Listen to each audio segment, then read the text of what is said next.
This is Auditory Anthology, a podcast featuring the best sci-fi short fiction. I'm your curator, Keith Conrad. We release new stories every Tuesday and Thursday. If you like what you hear, I hope you'll take the time to rate and review our show on your podcast player of choice. And be sure to recommend it to a friend. It'll help us grow the podcast and continue to share these stories with you each and every week. If you have a story you'd like to contribute to the series, you can visit submissions.soundconceptmedia.com or just follow the link in the show notes. You can also support the show by subscribing to our new Substack at auditoryanthology.substack.com. By becoming a paid subscriber, you'll help keep the stories coming, and you'll also get every episode completely commercial-free, and now you can even vote on which story will feature in upcoming episodes. This week's story is Wanderlust by Alan E. Nourse. A farmer tries to talk his son out of pursuing a life of space adventure, hiding a terrible secret about his own past that he fears will forever bind his son's fate to his. This back to school, hear your teen say something you never thought possible.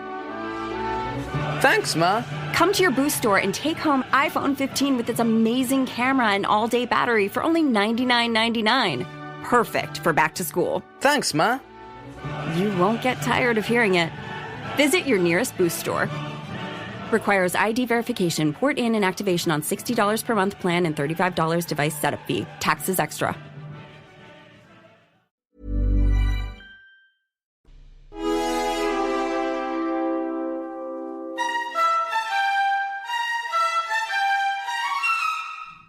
Somehow, George Barlow had sensed that something was wrong the moment his son drove into the barnyard that evening. He'd been waiting impatiently for Tad's return all afternoon. The men needed those tractor bolts before they could do the mowing, but George had felt the uneasiness, quite suddenly, deep in his chest when he heard the boy's three-wheeler chugging up the rutted country road from town. He sat quietly, waiting, stroking old Snuffy behind the ears. He heard the little motor car pop into silence as Tad drove it into the garage. Then there was a long silence. George waited several minutes before running a hand through his tawny hair. "What's that boy doing out there anyway?" he growled. Florence Barlow glanced up through the kitchen window. "He's gone up on the ridge," she said. "He's just standing up there, looking down the valley." She turned back to the stove, pushing back an unruly wisp of graying hair. George sat back in his chair, puffing his pipe, the uneasiness growing. Tad was usually back from town hours earlier. The oats had to be cut this week, the shipment of Venusian taro was due from the next rocket, and they had to have a field free for it. But still, he knew it was more than the tractor bolts that bothered him. Then suddenly the door burst open and Tad was there, filling the room with his broad shoulders, whistling tunelessly to himself. A cool east breeze followed him in the door, and with it an aura of excitement. Tad's sun-baked hair was wild from the ride through the wind, his sharp eyes sparkling. "Dad! The rocket landed this afternoon, out at Dillon's Landing. It's 3 weeks early this time." A chill swept up George's spine, tingling his scalp. "Then we should get the taro in a couple of days," he said smoothly. "We should." Tad's eyes were bright as he patted the dog's head. His whole body seemed alive with excitement. "I walked up on the ridge to get a look at it, Dad. It's a beauty, tall and slim. You should see it down there. It catches the sunset like you never saw before." He was still talking as he walked out to the kitchen, stooping to kiss his mother on the forehead. "You ought to go up and take a look at it, Mom, before the sun's gone." "I've got plenty to do without going to gawk at a rocket ship." His mother's voice was sharp. "You have too, for that matter. Did you get the tractor bolts for your father?" The boy frowned suddenly and snapped his fingers. "Plumb forgot 'em. The ship was landing just as I got into town, so I went over to watch it." He took his place opposite his father at the table, his face brightening again. He didn't see the cloud on his father's face. "And they let us go inside it to look around, Dad. I never saw anything like it. You wouldn't believe that they could get such a ship off the ground. Why, even I can remember when it was all they could do to blast off with a little 10-man ship, and now, why, this one is like a yacht. It's the Star King, the newest one in Dillon's fleet." George Barlow scowled, the tightness in the pit of his stomach suddenly making his food tasteless. "That's lovely. he said sourly. "They could build them a mile long for all I care. They still aren't fit for rats. At least here you can wash your face if you want to." He turned back to his plate, hoping the discussion was over. Hoping. But this one had complete showers, soft bunks, everything. Hydroponic tanks that make the experimental station look like pikers. "Eat," said George. Tad lapsed into silence, the hearty silence of a hungry 19-year-old before a full dinner plate. His father took another mouthful and put down his fork, his appetite gone. He could feel the tension growing, the tightness of his breathing. He sensed his wife's apprehension as she, too, slowed and stopped eating, as if she, too, were waiting. "Saw Len Cooper when he came off the ship, too, Dad. Do you remember Len? This was his first cruise." Tad's eyes sparkled. "He says there's nothing like it, that rocket life. They stopped on Venus, you know, and then did a reconnaissance in toward the Mercury orbit before they came back, almost 5 years away from Earth. They got a stack of reports as big as an almanac for printing. And Len, you know how scrawny he was? He's put on muscle now. Looks great." Tad put down his fork, a subtle change in his voice, his hand trembling. "We had a long talk, Dad. Len says—" "Len Cooper's a fool," George Barlow's voice snapped irritably. "He hasn't got all his marbles. A kid like that, all the potential in the world, brains, opportunity, and what does he do with it? Shoots it into rockets. First cruise, huh? It isn't his last by a long shot. Those rocket boys aren't stupid. They know it takes a good cruise to teach a youngster his way around out there. He can't begin to work for his wages until the second cruise or the third, and then it's too late to come back." Tad fiddled with his fork, his eyes down. The room was silent. Even Florence sat tense, startled by the outburst. George sat glumly. That was stupid, he thought, inexcusably stupid. You'll have to face it someday. You know that. Now? Maybe. Oh, Lord, not now. Maybe tomorrow. But what could you say? What if it is now? His hand trembled as he fumbled awkwardly for his pipe. Where were the words, the phrases, the arguments so long rehearsed, so sensible, so fatherly? "Dad?" His fingers were like ice on the pipe bowl. "Not tomorrow, then. Now." "Dad?" "Yes, Tad?" The boy looked straight at his father, his voice very low. "I'm going, Dad," he said. "I'm going with it." The chill widened in George Barlow's stomach, spreading into his legs and chest. He heard his wife's startled gasp, and the chill deepened. He searched for words, and no words came. How long now had he prepared, rehearsed, and now nothing.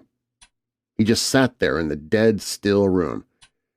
"Well, I never heard anything more ridiculous in all my life," Florence burst out finally.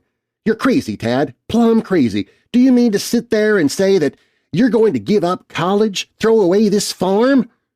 She set the cream pitcher down with a thump. "It's out of the question. You just can't mean it." Tad wriggled uneasily. "I do mean it, Mom. The Star King is signing up crew tomorrow. They have places for 4 novices this time. They'll take me. I know they will. I asked this afternoon. I want to go." George Barlow gripped the edge of the table, fighting for control. "Don't be silly, boy," he said, finally, his voice tight. "You're no rocket man. You don't know what you're saying." His hands trembled. "Space is no place for a fellow like you. You belong here, studying, working, not hopping around space like a common tramp." He tamped tobacco into his pipe bowl with an air of finality. "Every boy nowadays thinks about going to space. I know, the fleets are growing larger, taking more and more boys, but the smart ones stay home." Tad's voice was low and quiet, more deadly firm than George had ever heard it. "You don't understand, Dad. I know you don't like it. I know you think it's foolish not to finish college. You hate to see me leave home, but you don't understand."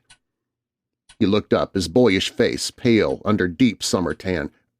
"I can't explain it, Dad. Ever since I was little, since I saw my first rocket shooting up into the sky toward the stars, I knew I had to go too sometime." He shook his head helplessly. "It's what I've wanted all my life, Dad. I've got to go." "But the farm, son." Florence was almost in tears. "Doesn't that mean anything to you? Your family has been here for 100 years, Tad. It's yours as soon as you're ready to farm it. Don't you care about it after all of these years?" "You know I care, Mom." The boy avoided her tearful eyes, ran a hand through his hair. "You know I like the place, and I feel awful running out after all the work you and Dad and the men have put in, building it up. But I couldn't make a go of it. I don't want to be earthbound, tied down to a piece of land all my life." His mother's face was suddenly very, very tired. "Oh, you fool," she said, her voice bitter. "You don't know how you'll long for green grass again." Her face flared red in anger. "You've barely started to shave and you want to go to space. Well, it's nonsense. You can't do it. That's final. Tell him, George. Tell him why he can't go. Tell him why." "Florence!" She stopped short, eyes wide. "George, I'm sorry." His voice was sharp, urgent. "I think maybe Tad and I ought to talk this out ourselves." "I'm sorry, George." Florence Barlow rose silently. She began clearing the table, her eyes brimming. Tad's face was troubled. "I wish you wouldn't make a fuss, Dad. I suppose it's a surprise to you both." George smiled sourly. "Hardly. We've been around a while, Tad. We saw Len Cooper go, and a half-dozen like him. We knew you'd get the bug sooner or later, but you got to understand why we can't allow it." The room was silent, except for the faint rustling of the breeze through the curtains. "You don't know what you're walking into, Tad. None of you boys really know. You only see one side of the picture, the excitement and adventure. I know, it's a thrilling picture, but the thrill wears off, and then you have the long, dull days of waiting, sitting, always waiting, with nothing to see but the bulkhead and a dozen men cramped into impossible tight quarters without any room to move around. You don't know how you'd get to hate those men, how you'd wish you could be alone for just a little while, how you'd long for privacy. And you don't realize the danger, not the exciting, bravado kind of danger that you read about, but the live, horrible danger of depending for your life on a little sliver of metal. So many things can go wrong, and any of them means you're through. Not a brave death, son, nor a heroic death. Just a very lonely death where you freeze and starve and feel the life choke out of you. There are so many ways to die in space, such horrible ways, so easily. And there isn't any reward worth the risk. It's all risk. And you have nothing for it. A few days of glory when you're back home, and then you're off again. Once you go, you're gone. You'll never come back. Only the lucky ones come back. You'll be in space till it kills you." "But the colonies, Dad, Mars Mountain, Players Folly, Ironstone, they're all going concerns. They need men, lots of men, with ideas, men who aren't afraid of work." "The colonies!" George Barlow's voice rose angrily, his control wearing thin. "Why the colonies? What glory can you see in working a lifetime to squeeze a living out of Mars rock? Scraping and fighting, squeezing every last drop of water, every possible inch of topsoil to dig up enough to keep barely alive, and then dying 30 years before your time? What can you see in that? Or Venus, where you sweat and waste away until the fungus gets into your lungs and blood and you finally just go to sleep forever? You're crazy, Tad. You can't do it." Tad shuffled his feet, his eyes downcast. "I knew you wouldn't understand. I can't explain it, Dad. I don't know the words, but I've got to go, even if you don't—" George's face flushed in exasperation. "Now look, just listen a minute. I understand perfectly. You don't understand!" The boy's eyes blazed in sudden anger. His voice was bitter. "How could you understand? You've been nothing but a slugging dirt farmer all your life. How could you understand why I'd want to go to the stars? What do you know about Mars or Venus? You've never been there!" George Barlow sat stiff, as though he had been struck. The room was tense, and he heard the boy breathing across the room. "Then you give me no choice," he said, finally, his voice suddenly tired and barely audible. "I'm your father. I forbid you to go." There was a long, silent moment. Then, "I'm sorry, Dad. I'm going anyway." George Barlow lay in bed, breathing quietly. The room was close, the air stuffy and humid. He heard his wife's steady breathing, peaceful now after sobbing herself to sleep. And somehow, deep within him, he seemed to hear the steady pom-pom-pom of spaceship engines. Deep, throaty, thrilling, throbbing, vibrating, calling. He rose quietly and walked to the window. He heard Snuffy stir herself, heard her claws scrabbling on the bare farmhouse floor, and felt her warm muzzle, firm and comforting in his hand. Then he heard nothing but the buzzing of cicadas, the quiet night sounds of the farm, smelled the cool, hearty odor of hay and clover, heard the occasional uneasy stomping of cattle in the barn. Still, deep in his mind, he heard older sounds, more familiar sounds, sounds tinged with fear, horror, hate, desperation. He shook his head, trying to forget.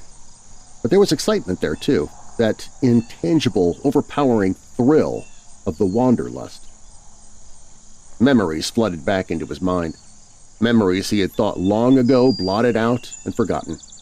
The rich thrill of excitement as the last seconds crowded in close with the strap cutting a deep welt across his chest. The muffled roar, the powerful sledgehammer blow driving his stomach and legs down like lead, then easing gently into no pressure, then less than no pressure. The exhilarating, wonder-filled vision of the Earth rushing away, dwindling into a mottled patchwork, still dwindling. Oh, he understood all right. He knew what tugged at his son's heels. He knew the consuming thrill, the insatiable hunger to reach higher and higher, to seek out unknown places. He knew the wonder of stepping on another land, an alien land, the thrill of watching two moons creep softly over a reddish horizon. He knew the deep, rich thrill of pushing the frontier outward until the sun winked coldly like another star. Memories flooded his mind, and he remembered too well the insistent tug of the Wanderlust at his heels, the call of the open road, the call of space. And he knew that, try as he would, no earthbound answer would ever drive it away. Yes, he understood. But deep in his heart he felt the coldness, the pain and agony, the sense of bitter loss. He was one of the lucky. He had come back. Tad would never come back. The odds were too great. There were too few of the lucky. And it was better not to be one of the lucky. Better to die out there, forgotten, unmourned. Maybe he should have told the boy while he was young, tried to teach him, to make him understand. Perhaps he'd been wrong to conceal it all these years, to lie to Tad, to make Florence conceal it too. Perhaps Tad should have been told, but even knowing that someday the Wanderlust would come, he knew he couldn't have told him. Better to conceal, to wait for the contempt, wait to hear the words, short, bitter words. How could you ever understand? You've never been there. George felt the perspiration trickle down his neck. How could he explain the things he hardly dared think about himself? The fear, the bitterness, the horror. Tad would be sleeping now, peacefully in his room, his bag half-packed on the dresser, dreaming dreams of wonder in his sleep, and never dreaming for an instant of the terror, the pain, never knowing how hard a taskmaster the Wanderlust could be, what terrible fees it could exact. He knew he couldn't fight it. He had known since Tad was born that it would be useless. For the young saw only what they wanted to see. And suddenly George was fumbling in his dresser drawer, frantically searching for the small, oblong box, rushing before he changed his mind. His hands closed on the small container, and its contents were cold between his fingers. And then he went in Tad's room quietly, seeking the bag, half-packed, a few meager clothes, a few meager memories to go away with a hopeful heart. He fumbled in the bag, and suddenly the memories closed in on George Barlow, and he was living again the horrible moments, the rumbling, jolting thunder in the bowels of the ship, the frantic scrambling down the dark passageways, the men fear-crazed and tumbling over each other in freefall, the gleaming white hot of the atomic fires gone wild, the screams of agony, the crashing, fiery groping through oven-like chambers, the twisting, wrenching of controls, fighting to stay alive, fighting in blazing agony, fire burning to the bottom of his soul.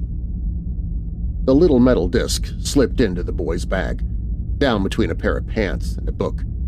A thin metal disc of pure gold. A simple symbol with simple words. To George L. Barlow, for heroism in space. He dropped the disc into the boy's bag and stumbled back to his room. He sat in the silence, stroking old Snuffy's soft muzzle. Sat in darkness, eternal since that hour of terror, as tears streamed down scarred cheeks from his sightless eyes.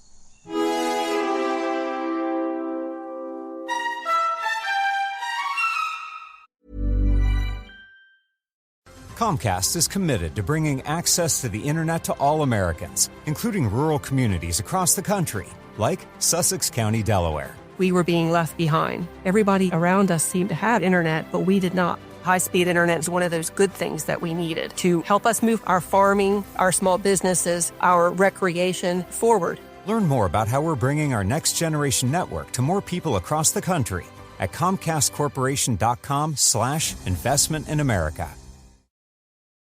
With McValue at McDonald's, you don't just get deals on the drinks. You get deals on McDonald's drinks. So when you're breaking a sweat, embrace the chill without breaking the bank. And when your crew is running on empty, keep your wallet full while refreshing the squad. Grab a cold drink at a hot price, like a refreshing Coke Zero or sweet tea in any size for only $1.49. Price and participation may vary. Cannot be combined with any other offer. Ba-da-ba-ba-ba. Auditory Anthology is curated and produced by me, Keith Conrad. Your narrator is Darren Marlar. Be sure to check out Darren's award-winning paranormal podcast, Weird Darkness, available at WeirdDarkness.com and your podcast app of choice. This week's story was Wanderlust by Ellen E. Nourse. It was first published in Imagination Stories of Science and Fantasy in October of 1952. Next week, we'll have our spooky sci-fi stories called Tales from the Blue Line on Tuesday. And then on our classic sci-fi series on Thursday, the story will be The Invisible Enemy by Arnold Castle. In a future where war is simulated through electro-hypnosis to curb real-world violence, a young man undergoes his combat experience only to discover the true, lasting cost of engineered peace.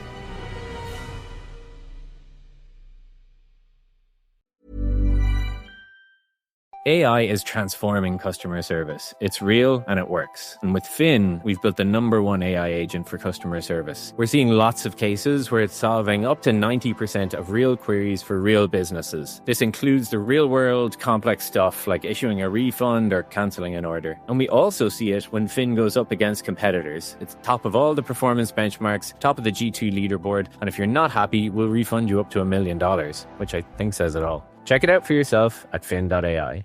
The McDonald's snack wrap is back. You brought it back. Ranch snack wrap. Spicy snack wrap. You broke the internet.